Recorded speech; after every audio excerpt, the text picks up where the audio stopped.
Una de las subtramas que se desarrollaron justo después de que terminó el arco de la Mujer Titán y que también se sugirieron cuando terminó la primera temporada animada de Shingeki no Kyojin es la existencia de titanes dentro de la muralla, el hecho de que este misterio sea revelado al público.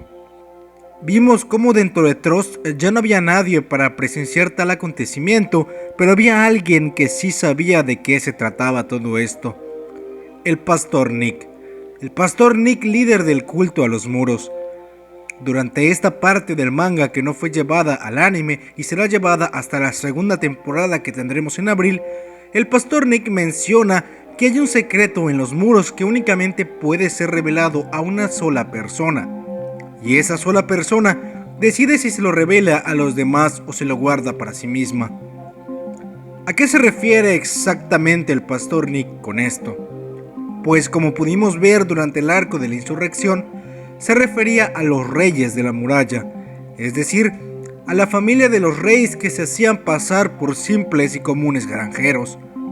Esta verdad les era heredada a ellos, pero como vimos, en el año 845 Grisha Jäger interrumpió el linaje de los reyes, haciendo que este puesto quede vacante.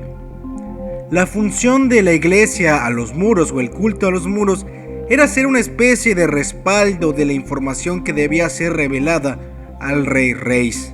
Y es que tiene mucho sentido porque Uri mencionaba que este mundo estaba cerca de ser destruido. Y cronológicamente, antes de pasarle el poder a Frida Reis, quien fue la que perdió el poder a manos de Grisha, fue que la iglesia oculta a los muros comenzó a tener el poder que tenía hasta el año 850.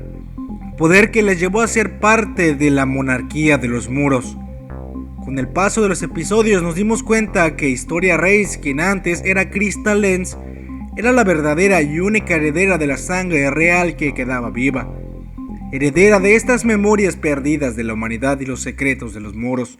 Ymir, durante los acontecimientos del castillo de Utgard, menciona que ella llegó a espiar al culto a los muros y se referían a Historia como la heredera. Además, tenían planes de asesinarla. ¿Por qué motivo? Porque ella podía revelar o ser diferente a las intenciones de la monarquía en ese mismo momento. Es decir, que en simultáneo las intenciones de la monarquía eran muy diferentes a liberar a la humanidad.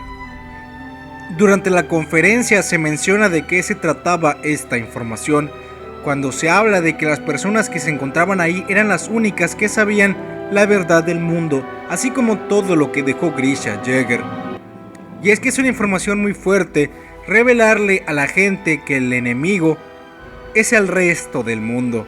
Como pudimos ver, el rey Fritz en la anterior historia no era apto para ser rey, únicamente servía como ícono debido a que antes de la creación de los muros se supone que su familia gobernaba los muros y eso hacía sentir cómoda a la gente. En realidad, los que tomaban las decisiones eran los demás señores de la monarquía, los cuales no tenían intenciones ni de proteger a la gente ni revelarle la verdad a nadie. Y al ser derrocados, esto se terminó. Cuando en la conferencia Historia Reis dice tal cual se hará público, se revela toda la información que supuestamente debía ser pasada por parte del culto a los muros. La información de los libros de Grisha Jäger es la misma: la existencia de los Mare, la existencia de los titanes dentro de los muros. Todo lo que hay fuera es la misma información que se le iba a ser revelada al rey de los muros. En este caso llegó por otra vía, la vía menos inesperada y la más difícil, que era enfrentar a los titanes cambiantes y recuperar la muralla María para llegar al sótano. Pero ahora esta información ya fue publicada, ya no hay secreto que descubrir con respecto a los titanes y el culto a los muros. Se desarrolló de otra manera, no de la manera que esperábamos, pero al fin tenemos la información que debía ser revelada.